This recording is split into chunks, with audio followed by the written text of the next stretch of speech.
Welcome to I Went to Film School So You Don't Have To, the show that shows you not only how to make a film/video/art/newsreel, but how to do it with or without professional gear, money, or even a crew. Because, well, I went to film school so you don't have to. Every episode we will teach you some film concepts and show you some simple tips to execute it.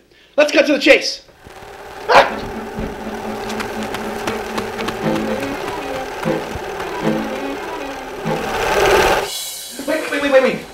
That's not what I meant. Or maybe it was. But let's not get ahead of you, or me, or ourselves, or anyone. Let's start with this. The shot. And everything you can do with it. Now, not that kind of shot. Term time. A shot is what the camera captures between the time you start recording and the time you stop, between action and cut. It's also a basic unit of a scene. Here are some examples. So for most of you now, you'll be working with a 16:9 frame. That means your film image or a video image will be 16 units wide per 9 units tall. This ratio of width to height is called an aspect ratio. Here are some common aspect ratios. Get ready to pause. Common aspect ratios. What, you didn't catch all those? All right, fine. Here they are, a little slower, but please get ready to pause, darn it. We don't have any time to waste. Common aspect ratios. 1:3 to 1 was one of the first aspect ratios. It is the natural aspect ratio of 35mm film and is used in television broadcast as standard definition 4:3. 1:66 to 1 is an old aspect ratio, not used very often. It is slightly wider than a 4:3 image. 1:78 to 1 is the most common aspect ratio used today. It is also essentially 16:9. 1:85 to 1 is a common theatrical aspect ratio for feature films, especially in the 1980s. 2:35 to 1 is a very common widescreen aspect ratio you see in theatrical films. What do you make sure is in your toolkit as a director? What do you make sure you always have with you on set? You know, not much. Really, just my shot list. I always have a script with me too, but I find myself not consulting it all that much because usually by that point, like, I've gone over it so much. I know what I want every line to be, and I know what I want the scene to be about. But yeah, I'm a big shot lister. I've always been. I still will shot list. I think I will always shot list. Well, the big things for me, because I have such limited things that I need to be dealing with, is a quarter. Because I have to do a lot of unscrewing off the tripod and putting the juice box on, and taking the juice box off, or changing the battery out of the camcorder. So I have to take off the plate. Is a quarter, so that's one, and then and tape. So I have to tape things down sometimes. You got to tape either pictures that are sticking on the wall, or places where people are standing, so they know what their mark is. Or just making sure the tablecloth doesn't slide, so I tape it to the table legs. So it's out of camera, but whatever works, right? Yeah. A good multi-tool will get you out of most situations. I recommend having one on yourself at all times.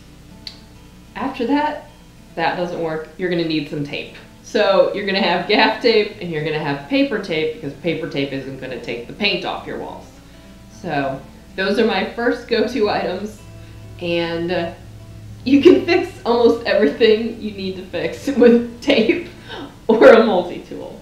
Now, let's get on to the shot and the frame. Now, we'll get into this in more detail on a later show, but it's important that you understand the fundamentals. The frame is what you got to work with within the confines of the shot, but it's also how you set up the shot, how you frame it. Do you put me on the left side of the shot, the right, the center? Do you shoot me from above? Do you shoot me from below? Do you shoot me in profile? Do you do a Tom Hooper and put me in the lower third? It's very, very dramatic. There's all this negative space. What does it all mean? And why is it so negative? Now some history. So a fixed frame might be sometimes referred to as a proscenium. And that term comes from the theater where they have only one frame to work with, the shape of the stage. And some theater folks get downright clever with how they use it. Hey, you, get off the stage! Here are some basic shots that you may want to use. A wide shot is often used to establish a scene and may or may not include a human subject or character. And yes, I am standing smack dab in the middle of a wide shot. This is a medium shot, still close enough to see me and get a sense of what's behind me. I should duck, shouldn't I?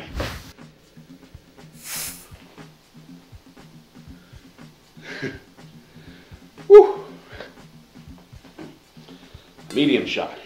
This is a close-up shot. Notice, it's as if you can read my very thoughts.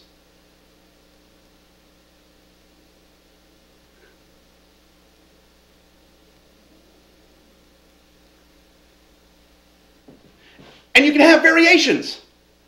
This is an extreme wide shot. Can you see me? I can't. I can't see me, and it's scaring me. I'm so small. This is an extreme close-up. I have a wrinkle. This is a medium close-up. Notice you can see my head and shoulders. This is a pan, left to right. No, that's my dog pan. This is a pan. This is a dolly shot, tracking me from left to right. Oh! Aw, why doesn't anybody like me? And here's a handheld medium close-up. Hey, what are you doing? You're getting a little close to me. I mean, you don't. Okay.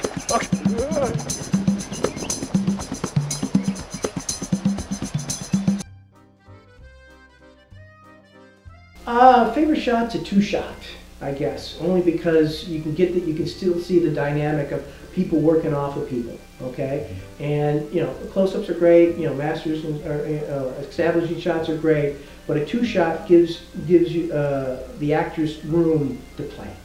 So you get good stuff out of that. So I like a two-shot. What do you hope happens that day? Yeah. When I'm using the camera, I'm always trying to think of good camera angles. And I think that people get stuck in shooting from eye level perspective. Everybody sees everything from however high they are, 4 feet to 6 feet-ish. And it's interesting to bring a different perspective to people. I really enjoy putting the camera on the ground and looking up. Sometimes not flattering, but if it's a wide shot, it can really just like, whoa, sort of pop some interest back into a normal frame. A wide shot, you would brush off 9 times out of 10. You put that camera on the floor, people are like, oh, that's cool, I haven't seen that in a while. I actually have an odd love for the insert shot. I love just like a perfectly framed insert shot of like something small, and it's like has lots of depth in the background, and inserts are usually shot on long lenses, so like something's out of focus in the deep background, but like a hand comes in and just pulls something out. I always love insert montages. I love strapping scenes, like, belt buckles, the gun goes in the thing, the boot laces up. But the strapping scene can be anything too. Like, I was just watching an episode of TV that had a great insert montage of shopping. It was like pulling the detergent off the shelf and the cat litter and like this, and it's like, I love a good insert shot. And I've done some insert montages in my day. That the insert montage that changed the way I even think about them were the ones from Shaun of the Dead.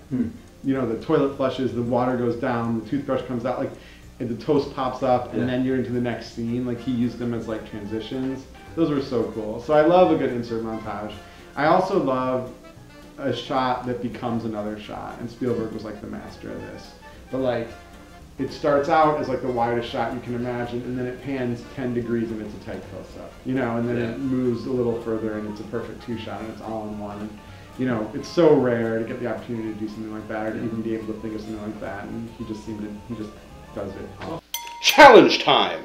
Here's this episode's challenge. Make a short film using just one shot. But keep it short. Short is good when you're working out and beginning as a filmmaker. Say keep it down to just 2 minutes, not a frame longer. You can do shorter if you like, but not a frame longer than 2 minutes. Limitations are good when you're starting out as well. You don't want an 8-hour epic short film in one shot that is your first time ever behind a camera. Nobody wants to see that. Now here's our short 2-minute one-shot film. Enjoy.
time for I Went to Film School So You Don't Have To, where we'll talk about the scene, man. The scene.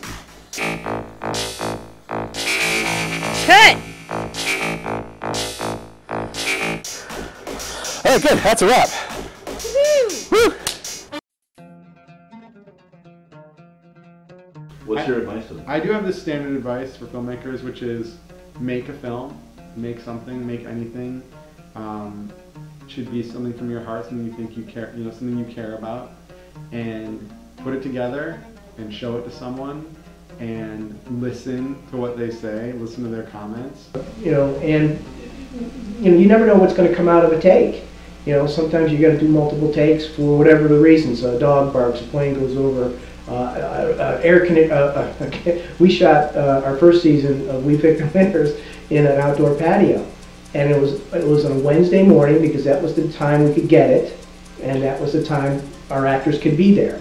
So we were very limited with Wednesday morning, and that was the time the garbage trucks would come in and unload the dumpsters. So we knew it was coming. We just didn't know exactly when, but sometimes it happened right in the middle of the take, sometimes it didn't, but out of which we adapted, and sometimes it happened, and we were able to then talk about some things like you said, and say, you know what, maybe we should try this instead of that, or I like the way you did that. Let's expand on that a little bit, and gems and nuggets would come out of it. Yeah, and I think it's also super important to and this is one of the things I think I'm better at, is trying to be aware of what part of a shot you're going to use and how shots are going to cut together. Yeah. Like there was this one shot we were doing for a scene a couple weeks ago, and there was a background cross. There was an extra crossing in a wide shot, and it was a Halloween episode, and the extra had like a big cape on, and it was obscuring this one line.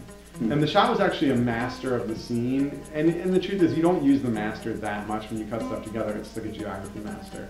And but it hit me that the way the scene was going to play out, I was going to start close on this one line, answer back on this other line, and then I was going to pop out for the master, and that was exactly when this background person was crossing. So even though it was for only 3 seconds of the shot, I just knew that was the 3 seconds I was going to end up using, and so I told the AD to lose the cross, and it was exactly the 3 seconds we ended up using in the cut. So the more you can be aware of how things are going to cut, the better. If you want to be a camera person, pick up any camera. Pick up your iPhone, pick up a still camera, pick up, a small video camera, whatever you can get your hands on. There's nothing better than practice. And with practice, you're going to become more stylized, and with style you're going to get more confidence, and everything sort of builds on the next, and that will really start you off into the right direction. You don't need to go to film school, you don't need classical training. People have it, they don't use it. It's whatever and however you want to film something. Tell your little story. Now here's the short film again, with commentary by me, explaining each shot as it goes along. So here are the opening titles for the short film. It's good to have an opening title card or two to set the tone and to ease the audience into the story. But keep it simple, you don't have to be too fancy. Here we have, we revealed the feet jumping into the frame. We wanted to have a surprise as we pan up and see that it's a ninja. And then I'm going to wrap around him, keeping him in a medium close-up, letting the lens flare happen. That's an intentional lens flare. I wanted to get the sun behind him. It was an intentional time of day that we were shooting. He goes into silhouette here, still in a medium close-up, adding to the tension. You hear the sound effects. Everything you're hearing was added after the short was shot. Now he stoops down, and I followed with him, and then we pan over to see the guard clearly. We pan back to the ninja. He gets ready to fight him, and then of course he pans back, and the guard's gone. And that's a little comedic use of a pan, and a little fun acting by Dante there. And then the guard pops in. That's J. Anthony McCarthy. Now, this is a choreographed fight routine done by two professionals. Dante and J. Anthony McCarthy are both trained stage combat fighters. In fact, J. Anthony McCarthy can be seen in Ann Boris, the web series. Dante does some great work here. Now, the fight starts off very serious. We got rid of the gun because we just didn't want to send the wrong message there. Then, of course, the name of the episode is The Shot. So everything the guard is bringing into the scene has to do with the word The Shot. So he brings in an arrow, he brings in a gun, he brings in a camera, and then eventually here he runs out one more time, and comes back in this two-shot with the actual video camera. And a little bit of fun music starts playing, and of course we end the episode revealing the footage on the mobile camera there. We'll talk about the scene, man. The scene. Cut. So you can do a lot with one shot, and that was all one shot. That was, I think, the fourth and fifth take we did, and I think it worked out really well. We're really happy with it. Hope you enjoyed it.